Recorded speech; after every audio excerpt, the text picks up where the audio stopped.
Tunda ni maarufu sana. Ndalo ndo ulikuwa kipindi hiko nahisi. Kwa maarufu bana. Jina lako ndo linavuma. Umenielewa?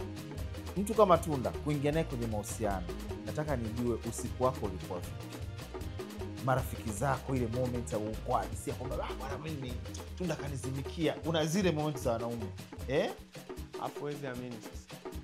Yaani mimi nilikuwa na kawaida. Okay. Serious. Yani Kigoma lakini wewe lazima uone kawaida.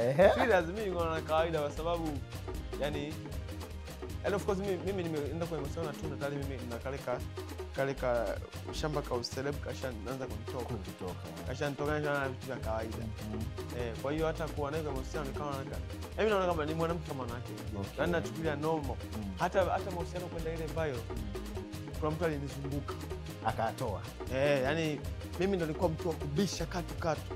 Ambaye wewe Watanzania wote na ulikuwa unakataa. Nilikuwa mbishi katu, ila kuna mtu alinizunguka na nashinda naye sana. Unajua ile unamjua? Nashinda anasema nashinda naye sana. Ni nani huyo? Kachukua simu yangu, unajua ile hebu ya drop nini? Akaenda nipa kwenye video, akajia drop. Sasa yeye anahusiana na media huko, akamtumia mtu huyu mmoja, sikia wewe aumbue hao. Afa kana nipango. Hivi ikitokea niambia wewe. Naweza nikamind huyo mtu, kumbe ashachukua kitambo. Mimi nashangaa tu nishapostiwa. Kabidi niwe mpole tu, kabidi na mimi naendelea mambo ili watu wasionekane panic.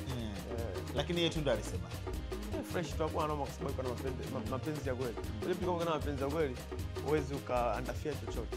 Yeye alikuwa willing kabisa. Na mimi baada ya kutokea na mimi nikawa willing kwa sababu na kiasi nampenda kweli, hamna shida. Kipindi